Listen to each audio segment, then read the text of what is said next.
Pressure किया कि आप सरकार तोड़ने में शामिल हो जाओ, हम नहीं हुए तो उसके लिए टारगेट हुआ। सांपों के बीच रहा हुआ आदमी है, केंचुओं से नहीं डरता है, उन्हें ये पता नहीं है। मैं वहाँ पर 9th में मैंने एडमिशन लिया और चेंबूर नाके पे मैं केले बेचता था। 9th और 10th करते हुए चेंबूर नाके पे केले बेचता था। मैं रोज़ के 10-12 रुपये कमाता था। मैं 2 पार्टी केला भरता था गोंडी के केले के बखार से। तो चूँकि मेरे आगे एक कैंडिडेट थे और मैं ये जानता था कि मैं अगर अपने को ज़्यादा दिखाऊंगा कि मैं लड़ना चाहता हूँ तो ये कमज़ोर होंगे, मैं उन्हें कमज़ोर नहीं करना चाहता था। मेरी बिल्कुल ऐसी इच्छा नहीं थी कि मैं लड़ूं और मैं सांसद बन जाऊं। 2018 के बाद सरकारों ने मेरे जो भी काम धाम चलते थे सब पे जांचे जोचे बिठा के काम धाम बंद कर दिया। 2018 के बाद मैं सिंगल कहीं पर काम नहीं कर रहा हूँ। ये मुझे चुनाव से भटकाने की कोशिश है। मैं आपको बहुत ईमानदारी से बता दूँ, बीजेपी ने बहुत कोशिश की अपने पाले में खींचने के लिए, तमाम लालच दिए, उसके बाद डर दिखाए गए। लेकिन जब मैंने कुछ गलत किया ही नहीं है तो ये क्या कर सकते हैं मेरा, ये परेशान कर सकते हैं। तो पहले तो इन्होंने लालच दिया, जब हम लालच में नहीं आए तो फिर धमकियां दी। उसके बाद एक मीटिंग में, एक सभा में उन्होंने ये कहा, श्रीनगर में शायद सभा हुई, भाषण में ये कह दिया कि भाजपा के देवतुल्य कार्यकर्ता मुझे जानते तक नहीं है। अब जिनको कार्यकर्ता नहीं जानते हैं उनको आम पब्लिक कैसे जानेगी? ये उनके शब्द हैं। अगर वो वीडियो अगर आपको चाहिए तो मैं आपको उपलब्ध करा दूँ। नमस्कार, आप देख रहे हैं हमारा खास कार्यक्रम उत्तराखंड की बात और मैं हूं आपके साथ सरिता तिवारी। आज के हमारे कार्यक्रम में खास मेहमान है गढ़वाल से कांग्रेस से लोकसभा प्रत्याशी हैं गणेश गोदियाल जी। बहुत बहुत स्वागत है आपका। जी धन्यवाद, नमस्कार। आपकी सीट पर हम देख रहे हैं कि अगर 5 लोकसभा सीट की बात करें तो गढ़वाल की एक ऐसी सीट है जिसमें सबसे ज़्यादा हम काफ़ी रोचक मुकाबला देख रहे हैं। और किस तरह से आप इसे देखते हैं कि एक तरफ बीजेपी से प्रत्याशी अनिल बलूनी, एक तरफ आप हैं और बाकी और भी प्रत्याशी हैं, तो आप इस मुकाबले को अपने आप को किस जगह पर देख रहे हैं, कितनी टक्कर में देख रहे हैं? धन्यवाद कि आपने ये बात मानी है कि गढ़वाल में जो लोकसभा का चुनाव होने जा रहा है वो एक रोचक मुकाबला दिख रहा है। मैं आपको विश्वास दिलाता हूं और दर्शकों को विश्वास दिलाता हूं कि जब से मेरा नाम कांग्रेस पार्टी ने तय किया तब से और आज 10-12 दिन के अंतर्गत ये मुकाबला रोचक हो गया है। और वहाँ के वोटरों के आशीर्वाद से, वहाँ की जनता के आशीर्वाद से चुनाव का दिन आने तक ये मुकाबला एक तरफा होगा। बहरहाल आपने जो किया कि आप कहाँ देखते हैं, मैं अपने को इस चुनाव में ये मानता हूँ कि लोगों का विश्वास मुझ पर है, लोगों का आशीर्वाद मुझ पर है और लोगों के विश्वास और आशीर्वाद से मैं अपने को कंफर्ट पोजीशन में देखता हूँ। उसके पीछे अगर आप समय दें तो मैं कारण बता दूँ। कारण ये है कि 2 प्रत्याशी हैं, बीजेपी के जो प्रत्याशी हैं वो भी सभी जानते हैं और मेरे बारे में भी सभी लोग सब कुछ जानते हैं। समय समय पर हमारे राज्य में जो जो मुद्दे खड़े हुए उन मुद्दों पर जनता के साथ खड़े होने की जो छवि है वो मेरे साथ है, वो बात मेरे साथ थे। जो भाजपा के जो प्रत्याशी हैं वो, चूँकि वो ऐसा नहीं कि पहली बार एमपी बनने जा रहे हों, ऐसा तो है नहीं, वो इससे पहले एमपी रहे ही हैं, राज्यसभा के एमपी रहे हैं। लेकिन जब भी यहाँ कोई मुद्दा खड़ा हुआ वो कहीं पर यहाँ दिखे नहीं। ये आम लोगों में ये चर्चा है कि भाई वो हैं कहाँ के। इसके पीछे जो कन्फ्यूज़न है, बीजेपी वाले तो ये कहते हैं कि हम ये क्रिएट कर रहे हैं कि वो यहाँ के नहीं है, लेकिन ये क्रिएशन में उनका स्वयं का रोल है। स्वयं का रोल इस प्रकार है कि मुद्दों पे कहीं दिखे नहीं 6 साल। जब लोग उनके पास जाते हैं तो वो सही मुंह से मैंने सुना की बात नहीं करते हैं।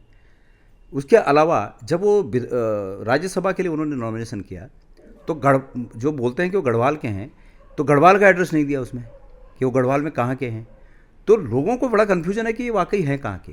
उसके बाद एक मीटिंग में, एक सभा में उन्होंने ये कहा, श्रीनगर में शायद सभा हुई, भाषण में ये कह दिया कि भाजपा के देवतुल्य कार्यकर्ता मुझे जानते तक नहीं है।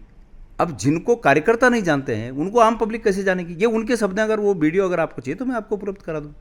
अच्छा। तो जब ये बोल रहे हो कि भाजपा के कार्यकर्ता भी मुझे नहीं जानते हैं, उनका कहने का तात्पर्य तो ये था वहाँ पर कि भाई वो लोग, बीजेपी के कार्यकर्ता भी मुझे जानते नहीं पर फिर भी वो मेरे लिए काम कर रहे हैं, ये उनका कहने का तात्पर्य था वहाँ पर ये तो उन्होंने खुद ही कह दिया कि भाई कार्यकर्ता तक मुझे नहीं जानते हैं। तो जब कार्यकर्ता तक उन्हें नहीं जानता है तो पब्लिक कहाँ से जानेगी? तो पूरे माहौल में ये चर्चा है कि ये बाहर के हैं। अच्छा, दूसरा सवाल, आप लगातार प्रचार प्रसार कर रहे हैं, रोड शो कर रहे हैं, तो किस तरह का आपको रिस्पांस मिल रहा है पब्लिक से गढ़वाल की? मैं तो जनता से मिले हुए आशीर्वाद से बहुत ही उत्साहित हूँ, खुश हूँ।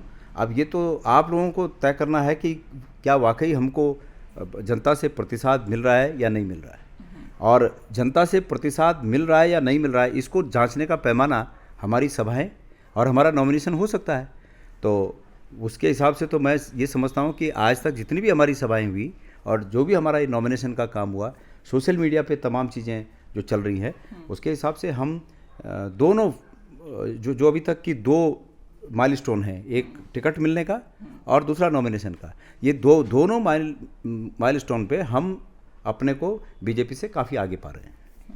हमने सुना था आप पहले चुनाव नहीं लड़ना चाहते थे, क्या कारण रहे और फिर कैसे आपका मन बन गया? देखिए, मैं बहुत ही समर्पित कार्यकर्ता हूँ। मैं जिस फील्ड में भी होता हूँ बहुत ईमानदारी से काम करता हूँ। अगर मैं राजनीति में भी हूँ तो राजनीति में भी मैं शुचिता और ईमानदारी से हूँ। तो चूंकि मेरे आगे एक कैंडिडेट थे और मैं ये जानता था कि मैं अगर अपने को ज़्यादा दिखाऊंगा कि मैं लड़ना चाहता हूँ तो ये कमज़ोर होंगे, मैं उन्हें कमज़ोर नहीं करना चाहता था। मेरी बिल्कुल ऐसी इच्छा नहीं थी कि मैं लड़ूं और मैं सांसद बन जाऊं। मुझे ऐसा लगता है कि नेतृत्व तो आदमी, चाहे वो सांसद रहे, चाहे वो विधायक रहे, चाहे वो कुछ न रहे, अगर वो इलाके का नेतृत्व, इलाके का जागरूक व्यक्ति है तो वो जनता का नेता बन जाता है। तो मैं इसके लिए कोई मुझे रोक नहीं सकता था। पर मैं ये सोचता था कि जो मनीष खनूड़ी जी जो पिछली बार चुनाव लड़े, वो चुनाव लड़ेंगे और हम उनको साथ देंगे। मैं अपना दावा करके बिल्कुल उन्हें कमज़ोर नहीं करना चाहता था। दूसरी बात यह है कि जब वो चले गए, छोड़कर चले गए, तो पार्टी ने मुझे कहा, मैं तब भी नहीं लड़ना चाहता था। मैं आपको ईमानदारी से बताऊं, मैं तब भी नहीं लड़ना चाहता था। उसके पीछे कारण ये है कि मैं ये मानता हूं कि जो लोकसभा का चुनाव लड़ना है उसको 6 महीने पहले से तैयारियां करनी चाहिए। तो मेरी जनता के साथ तो जान पहचान, उठना बैठना, हर मुद्दे पे खड़ा होना वो तो था, लेकिन चुनाव के दृष्टिगत मेरी तैयारी नहीं थी। और तीसरा जो कारण था ना बोलने का वो ये था कि मेरी आर्थिक स्थिति ऐसी नहीं है कि मैं लोकसभा का चुनाव लड़ सकूं। मैं 2 विधानसभा के चुनाव हारा। मेरे अपने निजी काम, मतलब इसी दौरान, इसी 3-4 साल के दौरान मैंने 3 बच्चों की शादियां की।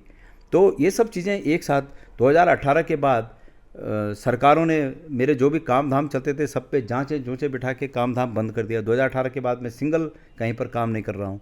तो ऐसी स्थिति में घर के दायित्वों का निर्वहन करना, फिर चुनाव 2 हार जाना, फिर उसके बाद लोकसभा का चुनाव लड़ने की सोचना, ये असंभव बात थी। पीछे हमने देखा नोटिस वगैरह भी आपको आ गए थे। मैं उस पर आ रहा हूँ फिर। तो ये असंभव चीज़ थी कि मैं चुनाव लड़ूँ।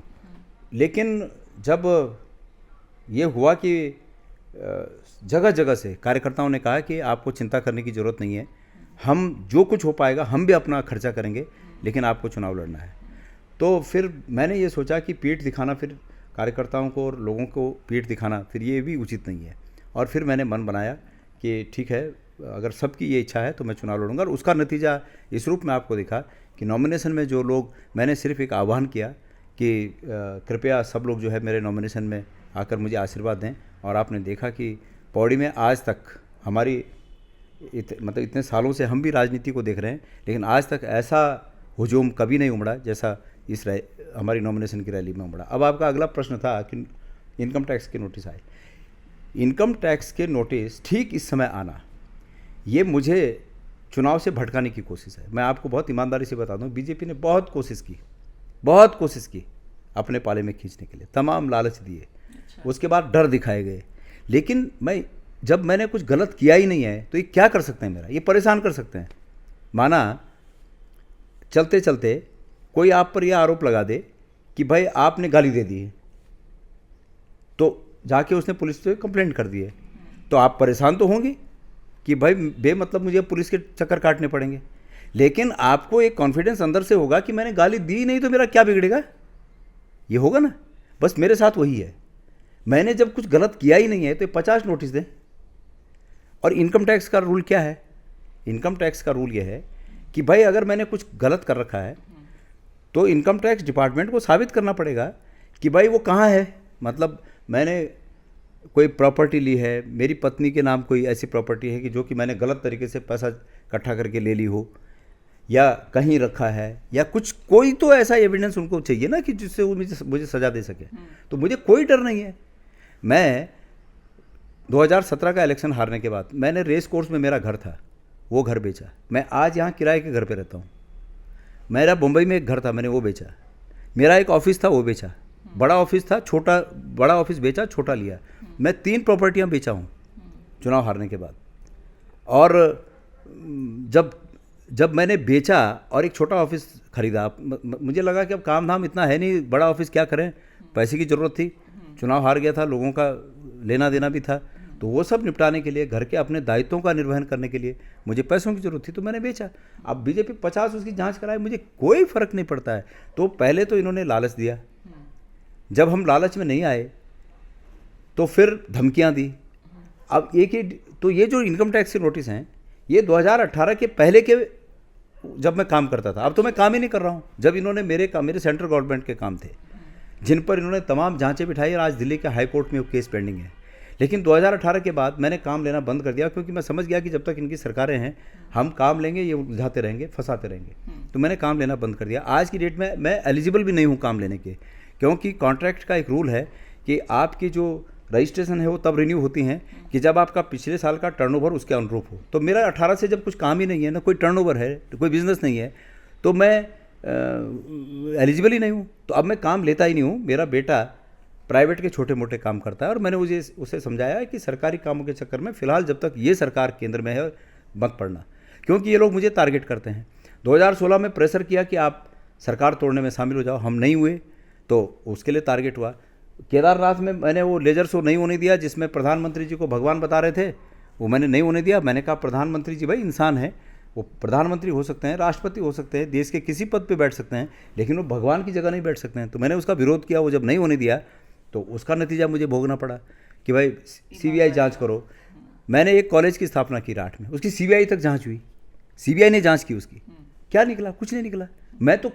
मैं वो व्यक्ति हूँ जो सीबीआई के इंस्पेक्टर कोई यादव थे उस समय, उनको फ़ोन करता था कि बताइए कहाँ आना है, क्या करना है मेरा, आपको बताओ। बाद में परेशान हो गए, उन्होंने खुद कहा भैया हम खुद फ़ोन करेंगे, मुझे बार बार फ़ोन मत करो तुम कि कब आना है, क्या आना है, कुछ नहीं है तुम्हारा। तो जब हमने कुछ किया ही नहीं तो क्या बिगाड़ देंगे हमारा? इनकम टैक्स की नोटिस दें। इन्होंने अभी इसी समय इनकम टैक्स की नोटिसें दी हैं। इनकम टैक्स के लोग मेरे ऑफिस गए, पर्सनल गए।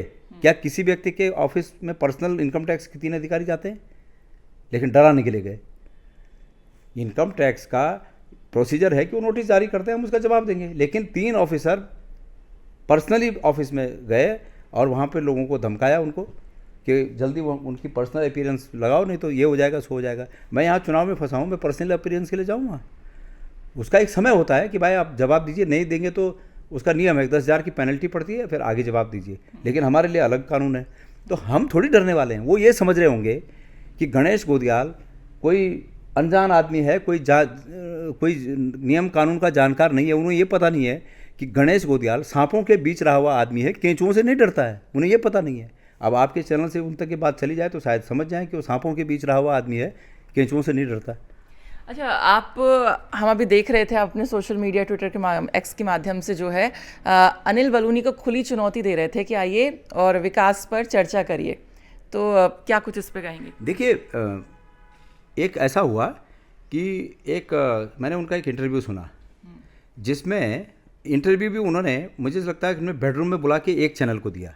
नहीं, हमने भी किया, आपने भी किया होगा, लेकिन एक कोई दूसरे चैनल का मैंने इंटरव्यू देखा, जिसमें वो ये कह रहे थे कि मैं तूता की राजनीति, मतलब ये, वो हमारे इंटरव्यू में भी उन्होंने ये सेम यही कहा था कि मैं किसी तू मैमे की राजनीति में नहीं पढ़ना चाहता, मैं सिर्फ गढ़वाल के विकास की बात। तो जब उन्होंने ये कहा कि मैं तू मैमे की राजनीति नहीं करना चाहता, तो मैंने उस पर रिएक्ट किया। मैंने ये कहा कि ये बहुत अच्छा विचार है कि वो तू मैमे की राजनीति नहीं करना चाहते, बहुत अच्छा विचार है। और मैंने ये कहा कि बड़े लोकतंत्र में, विश्व के बड़े उन तमाम विकसित लोकतंत्रों में जहाँ जिनको हम अपना आदर्श मानते हैं लोकतंत्र का, तो वहाँ भी ऐसा होता है कि 2 कैंडिडेट मीडिया के सामने आते हैं और अपनी अपनी बात कहते हैं। लोग जिसको पसंद करें उसको वोट देते हैं, खर्चा भी कम हो जाता है। तो मैंने कहा क्यों ना ऐसा करें कि आपकी भी परेशानी कम हो जाए, मेरी भी कम हो जाए, आप मीडिया के सामने आइए, विकास के विजन पे बात करिए। और जहाँ तक तू मैमे की राजनीति की बात है, तो मैं स्पष्ट ये कर रहा था कि भाई ये हमने नहीं चलाया है कि आप बाहर के हो। मैंने तो एक इंटरव्यू में ये तक कहा कि ये नहीं कहा जाना चाहिए कि ये बाहर के हैं, ये भी यहीं के हैं। कहाँ के हैं ये खुद बताएं, क्योंकि इन्होंने एड्रेस कहीं और का दिया है, बताते यहाँ का है तो खुद बताएं कि कहाँ के हैं, ये मैंने कहा। पर बाहर के नहीं हैं, मूल रूप से उत्तराखंड के हैं। अब वो बोलते हैं कि तू मैं की राजनीति मैं नहीं करना चाहता। कल एक उनका पोस्टर निकला, वो उस पोस्टर में उन्होंने लिखा कि 70 साल पहले से अगर कांग्रेस के ज़माने में रोजगार मिलता तो गणेश गोदियाल मुंबई क्यों जाता, ये कहा उन्होंने। तो क्या ये तू मैं की राजनीति नहीं है? मैं आपको बताता हूँ मैं क्यों गया बम्बई। मैं सन 78 में कक्षा 8 पास करके मैं बम्बई गया। हम गरीब परिवार से थे, मेरे पिताजी रेलवे में चपरासी थे बम्बई में। तो मैं बहुत ही सपने देखने वाला बच्चा था, मतलब मैं छोटा था उम्र में लेकिन बड़े सपने देखता था। मेरे को बचपन से सपने देखने का शौक़ था, सो के सपने नहीं, जागते हुए सपने। तो 8 पास करने के बाद मैं बिना बुलाए, उनके बिना बुलाए, एक प्रेमलाल जी रतोड़ी हमारे बगल में नाई के हमारे मामा जी थे, वो घर आए हुए थे, उनके साथ में गाड़ी में बैठकर बस में बैठकर कोटद्वार गया। और कोटद्वार से मैंने कहा मेरे को भी आना है बम्बई। मैं बम्बई चला गया। बम्बई चला गया, मेरे पिताजी रेलवे में थे, चपरासी थे, लेकिन हमारे लोगों की, कुछ लोगों की आदतें होती हैं, वो आदत से थोड़ा पीने वीने वाले आदमी थे, तो परिवार को ध्यान नहीं देते थे, तो गरीबी थी। तो मैं अपने परिवार को आगे बढ़ाना चाहता था, मैं खुद आगे बढ़ना चाहता था, और गांव की यादें हमेशा मेरे जहन में रहती थी। मैं वहाँ पर 9th में मैंने एडमिशन लिया और चेंबूर नाके पे मैं केले बेचता था। 9th और 10th करते हुए चेंबूर नाके पे केले बेचता था। मैं रोज़ के 10-12 रुपये कमाता था। मैं 2 पार्टी केला भरता था, गोंडी के केले के बखार से 2 पार्टी मतलब 44 दर्जन केले भरता था, और 4 बजे से लेकर रात को 10 बजे तक चेंबूर नाके पे बेचता था। मुझे 11 और 12 रुपये मिलते थे। मैं 10 रुपये घर में देता था, 2 रुपये स्कूल में अपने दोस्तों पे खर्चा करता था, और किसी को नहीं मालूम था कि ये केले बेचता है। सबको ये लगता था कि ये बहुत करोड़पति का लड़का है, क्योंकि 1-2 रुपये मैं रोज़ खर्चा करता था, और सबको ये लगता था। दिल पहले से बड़ा था, कुदरत ने बड़ा दिल दिया। तो हम तो इसलिए बम्बई गए। मैं इस बलूनी जी ने जो कहा कि वो सन 78 में क्यों बम्बई गए, मैं उस परिस्थिति में बम्बई गया। उन्होंने कहा कि अगर कांग्रेस के टाइम रोजगार होता तो गणेश गोदियाल क्यों बम्बई जाता। मैं इसलिए बम्बई गया कि मेरे पिताजी वहाँ थे, चपरासी की नौकरी करते थे रेलवे में, ऑपरेटिंग डिपार्टमेंट में, वीटी में।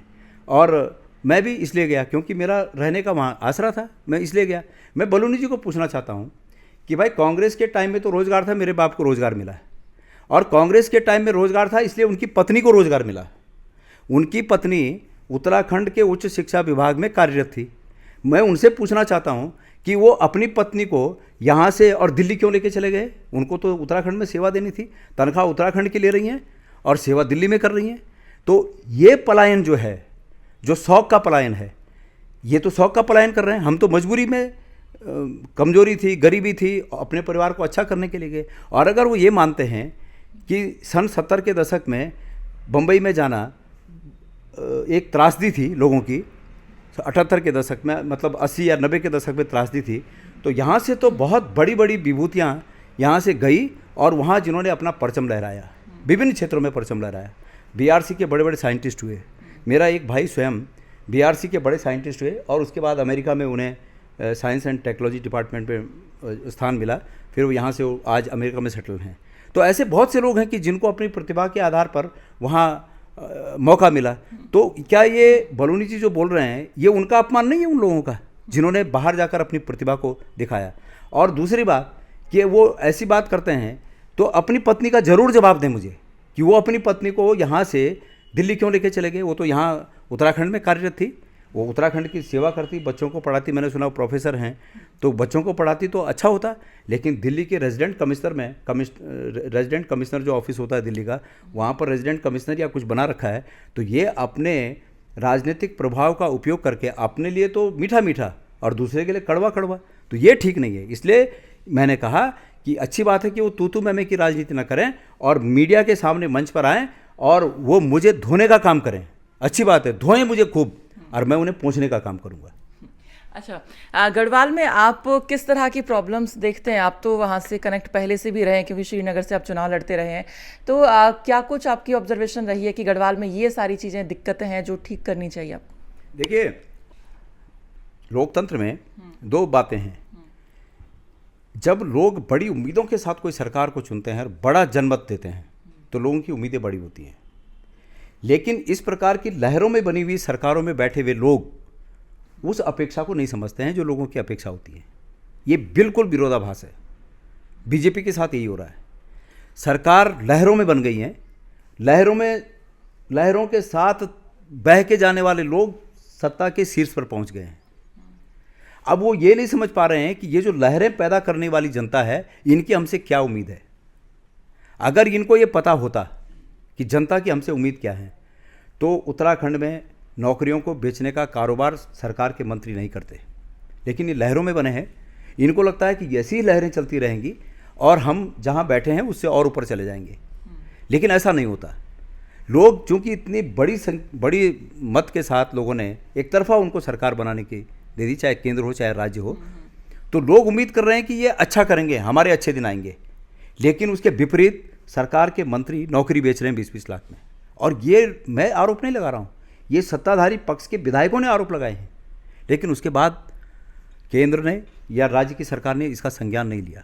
ऐसे मंत्रियों को जो 20 लाख में घर से नौकरी बेच रहे थे, उनको मंत्री पद पे बने रहना क्या यहाँ के लोग स्वीकार करेंगे? ये उनके जो सपने उन्होंने देखे थे, उस सपने पर वज्रपात है। तो अब आप कह रहे हैं कि आपको क्या लगता है? अब मुझे ऐसा लगता है कि लोग बदला लेने के लिए तैयार बैठे हुए हैं। सिर्फ चिंगारी सुलगाने की ज़रूरत है।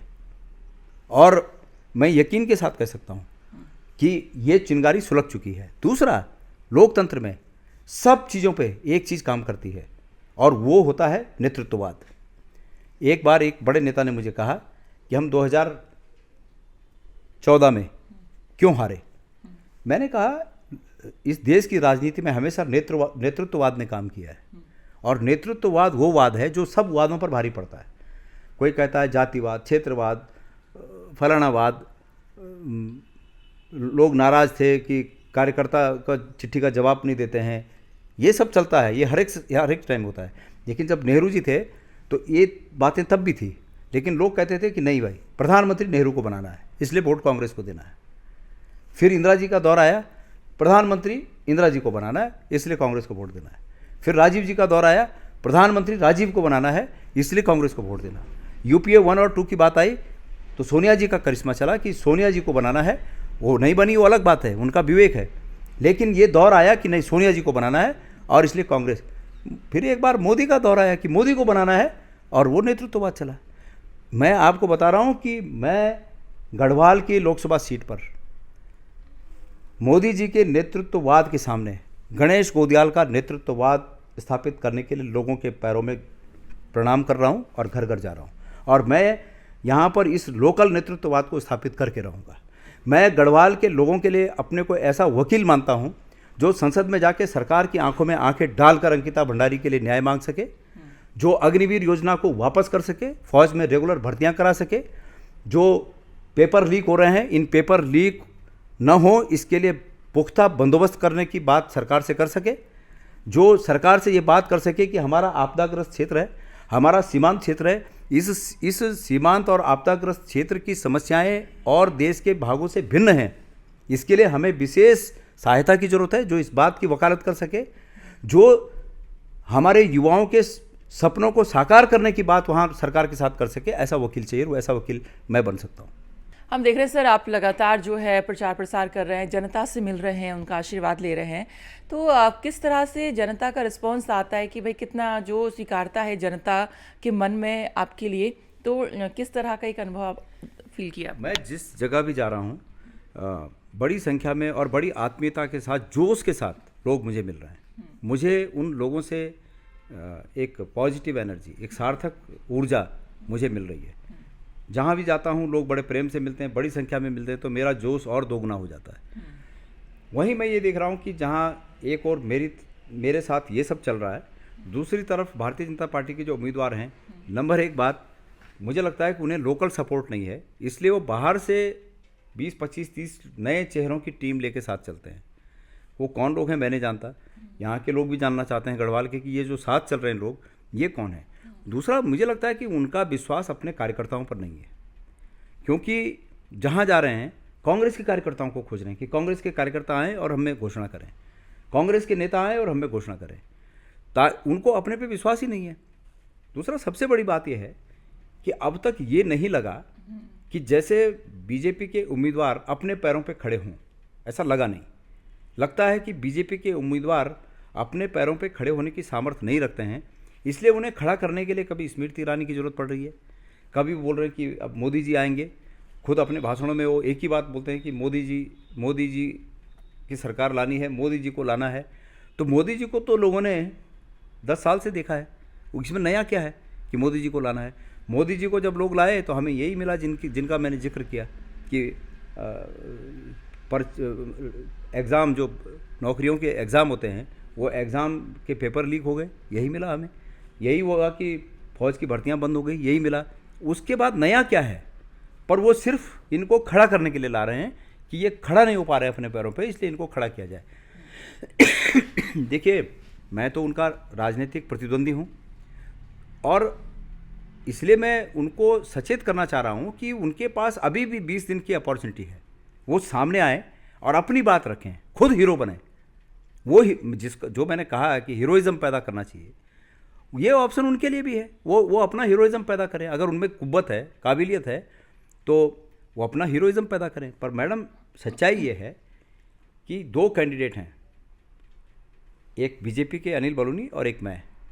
एक गमले में उगा हुआ पौधा है जो दिल्ली के चाणक्यपुरी में जो क्या लुटियन जोन बोलते हैं, लुटियन जोन के गमले के पौधे हैं, और एक उत्तराखंड के पहाड़ का वृक्ष है जिसके जड़ें पहाड़ी पत्थरों में फंसी हुई हैं पूरी तरह जकड़ के साथ। तो ये दोनों की टक्कर है और गमले के पौधे बहुत दिनों तक नहीं टिकते। चलिए, बहुत बहुत शुक्रिया बातचीत के लिए। धन्यवाद आपका, बहुत बहुत धन्यवाद। तो ये थे हमारे साथ लोकसभा प्रत्याशी गढ़वाल लोकसभा सीट से गणेश गोदियाल जी, जिनसे हमने बातचीत की और उन्होंने कहा है कि जो तमाम मुद्दे उन पर जो है काम करेंगे, और साथ ही साथ यहाँ पर ये भी कह रहे हैं कि अनिल बलूनी सामने आए और उनसे जो है विकास पर चर्चा करें, बातचीत करें।